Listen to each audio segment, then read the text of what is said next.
The Temperance of Grace by Audrey Sinclair. The telegram crumpled in Grace Millfield's gloved hand as she stepped from the stagecoach onto the weathered planks of Copper Ridge's main thoroughfare. 24 hours ago, she had been preparing for her wedding to Boston's most eligible banker. Now she stood in the middle of nowhere, Nevada territory, clutching news that her intended groom had absconded with her dowry and another woman to California. "Miss, you all right?" The stagecoach driver tipped his hat, genuine concern creasing his weathered features. Grace straightened her traveling dress and managed what she hoped resembled a smile. "Quite well, thank you. I wonder if you might direct me to the newspaper office?" The man scratched his grizzled chin. "Well now, that'd be right there." He pointed to a modest building with fresh paint and large windows. "Though I'd be mighty surprised if old Fletcher's still breathin'. Been coughin' something fierce lately." Grace's stomach dropped. The newspaper job, her only prospect in this godforsaken place, might already be gone. She thanked the driver and made her way across the dusty street, dodging a wagon loaded with mining equipment. The bell above the door chimed as she entered. The office smelled of ink and tobacco, with rows of typecases lining one wall and a printing press dominating the center of the room. Behind a cluttered desk sat a man perhaps 30 years of age, his sleeves rolled up and spectacles perched on his nose as he bent over what appeared to be typesetting. He looked up at her entrance, and Grace found herself momentarily startled by his eyes, a deep brown that seemed to take in everything at once. His dark hair was slightly disheveled, as if he'd been running his hands through it, and there was something altogether too attractive about the way he regarded her with frank curiosity. "I'm looking for Mr. Fletcher," she announced, attempting to maintain her composure despite the way this stranger's gaze seemed to see straight through her carefully constructed facade. "You found him?" He stood, wiping his ink-stained hands on a rag. "Though I suspect you're looking for my uncle, the previous Mr. Fletcher. I'm James Fletcher. Took over the paper when Uncle Samuel passed last month." Grace's carefully laid plans crumbled further. "I see. I had correspondence with your uncle regarding employment." "The lady from Boston?" James nodded slowly, his expression unreadable. "Uncle Samuel mentioned you in his final letter. Said you wrote a fine hand and had opinions worth printing. I assume the position is no longer available?" James studied her for a long moment, taking in her expensive traveling dress, her perfectly arranged hair beneath a fashionable hat, and the obvious quality of her gloves and boots. "That depends. Can you actually set type, or were you planning to have someone else dirty their hands while you composed pretty words about church socials?" The presumption in his tone ignited something fierce in Grace's chest. "I'll have you know, Mr. Fletcher, that I have been setting type since I was 12 years old. My father owned a printing shop before he lost everything in unfortunate investments. I can compose, edit, typeset, and operate a press. I can also keep books, write advertisements, and handle circulation. If you're concerned about my willingness to work, I suggest you worry more about whether you can keep pace with me." Something shifted in James's expression, surprise, followed by what might have been approval. "Well then, I suppose we should discuss terms." An hour later, Grace found herself installed in the small apartment above the newspaper office, her traveling trunk sitting in the middle of a sparsely furnished room that would serve as her new home. The arrangement was temporary, James had assured her, until she could find more suitable accommodations. Grace suspected that in a town the size of Copper Ridge, suitable accommodations for a single woman were scarce. She unpinned her hat and surveyed her new circumstances. The room was clean but sparse: a narrow bed, a washstand, a single chair, and a small table beneath the window that looked out onto the main street. It was nothing like her comfortable bedroom in Boston, with its fine furniture and coordinated fabrics, yet something about the simplicity felt oddly liberating. A knock at the door interrupted her brooding. "Miss Millfield? I thought you might want to know about supper arrangements." Grace opened the door to find James holding a covered basket. He had changed into a clean shirt, she noticed, and made some attempt to tame his hair. "Mrs. Henderson down at the boarding house sends over meals for anyone staying above the office," he explained. "It's included in your wages, such as they are." "That's very kind." Grace accepted the basket, acutely aware of how close he stood in the narrow doorway. There was something about James Fletcher that unsettled her in ways she couldn't quite name. Perhaps it was the way he looked at her, not with the polite deference she was accustomed to from Boston gentlemen, but with a direct assessment that suggested he saw her as an equal worth measuring. "We start early tomorrow," he said. "The paper goes to press Friday, and we've got 3 days to put together 8 pages of news, advertisements, and whatever else we can find to fill the space." "What sort of news does Copper Ridge generate?" You'd be surprised. Mining claims, territorial politics, the occasional robbery or shooting. Last week, Mrs. Patterson's prize rooster got into the church and caused quite a commotion during Sunday service. James's mouth quirked in what might have been a smile. It made front-page news. Grace found herself almost smiling in return. "I see I have much to learn about frontier journalism." "Indeed you do, Miss Millfield. Indeed you do." The next morning, Grace arrived downstairs to find James already at work, a cup of coffee steaming beside him, as he reviewed what appeared to be handwritten articles. "You're early," he observed without looking up. "I prefer to begin the day properly prepared." Grace poured herself coffee from the pot on the small stove in the corner. "What are our priorities?" "Mrs. Henderson wants to place an advertisement for her boarding house. The territorial representative is visiting next week, and someone needs to interview him about the mining regulations. Oh, and we've got a wedding announcement, a birth notice, and what appears to be a challenge to a duel over a poker game." Grace raised an eyebrow. "A duel?" "Don't worry. I'll handle that one. Last thing we need is to encourage anyone to actually go through with it." James finally looked up, and Grace was again struck by the intensity of his gaze. "I thought you might start with the social news and work your way up to the more interesting stories." "I'd prefer to dive directly into the interesting stories, if you don't mind." James set down his pen and leaned back in his chair. "Miss Millfield, I'm beginning to suspect that you and I are going to get along very well indeed." They worked in companionable silence for most of the morning, the only sounds the scratch of pens on paper and the occasional comment about spelling or punctuation. Grace found herself stealing glances at James as he worked. There was something attractive about his concentration, the way he chewed the end of his pen when thinking, the unconscious way he pushed his spectacles up his nose. Around midday, a commotion outside drew their attention. Through the window, they could see a crowd gathering near the saloon. "Trouble," James muttered, reaching for his hat. "Come on, this might be news." Grace followed him outside, where they found a circle of men surrounding 2 others who appeared to be engaged in heated argument. She recognized one as the man who had been loading mining equipment when she arrived yesterday. "What's the dispute?" James asked someone on the edge of the crowd. "Jake Morrison says Tom Brennan's been claimed jumping up at Silver Creek. Tom says Jake's a liar and a cheat. And now they're fixin' to settle it the old-fashioned way." James sighed. "Not if I can help it." He stepped forward, raising his voice. "Gentlemen, perhaps we could discuss this matter rationally?" The 2 men turned toward him, both red-faced and clearly spoiling for a fight.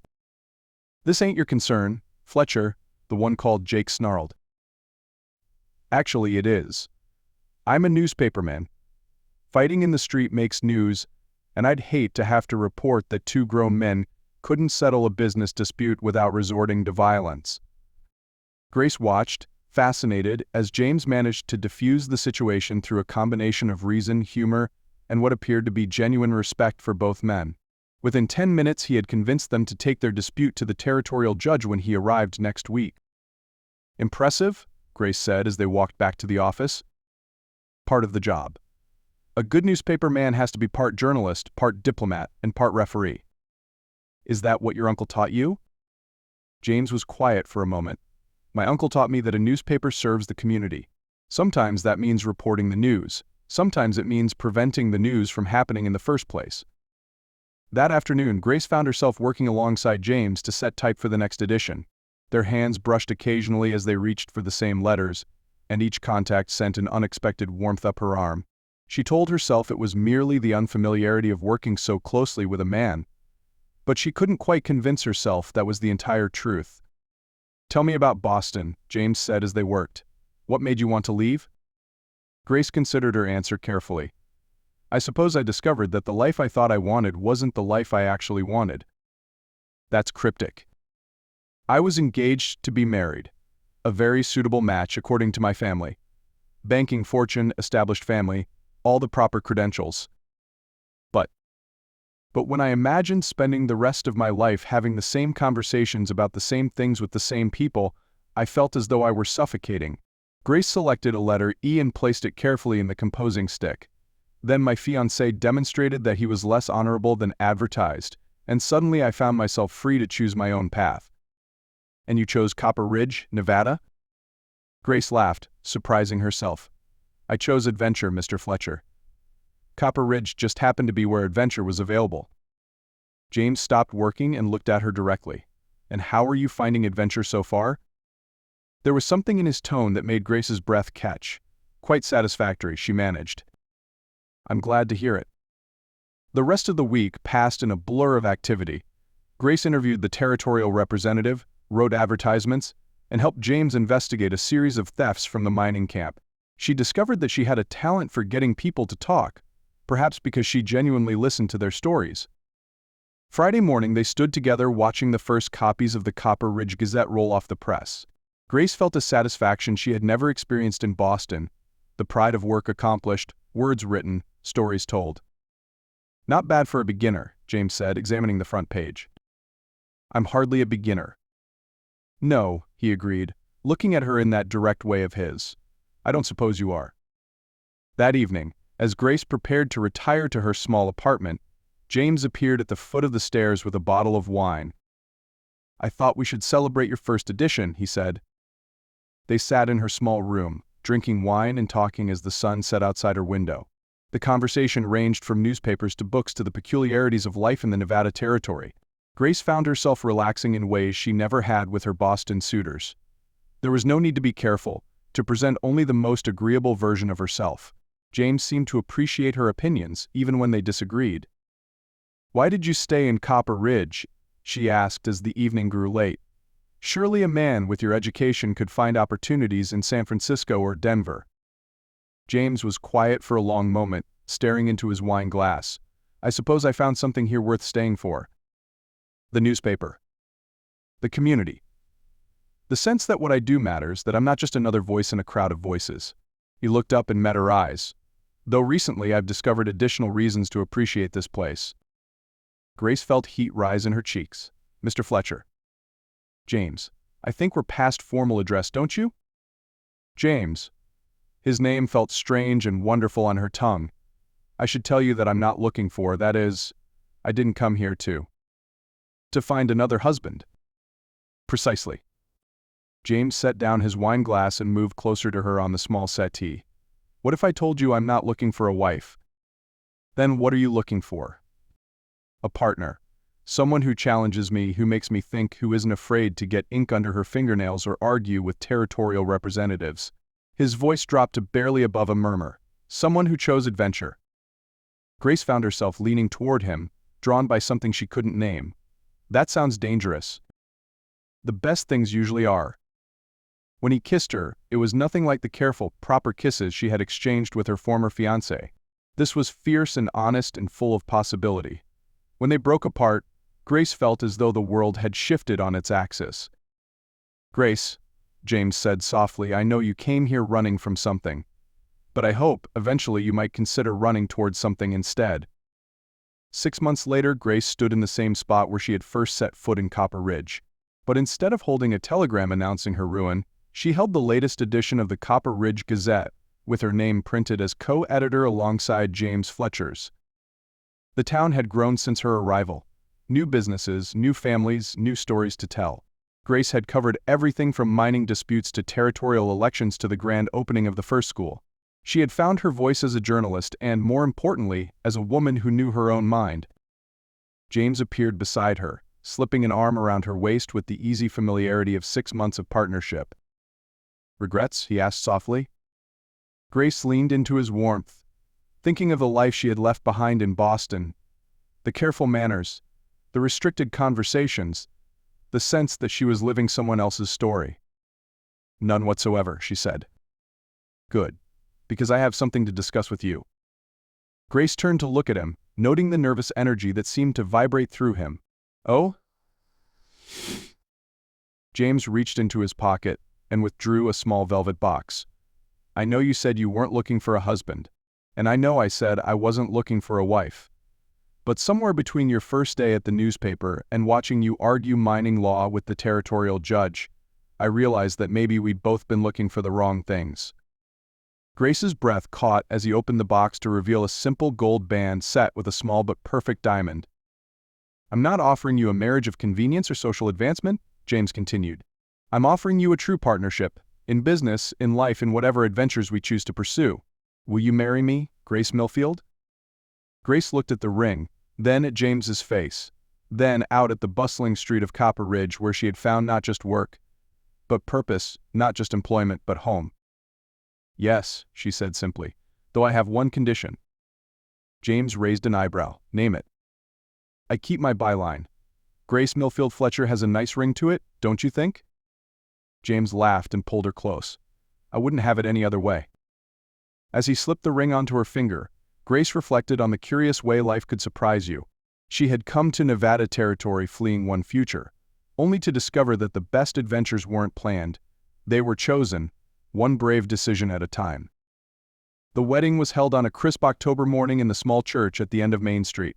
Most of the town attended, including Mrs. Henderson, who provided the cake, the territorial judge, who had become something of a friend, and even Jake Morrison and Tom Brennan, who had settled their dispute and become business partners.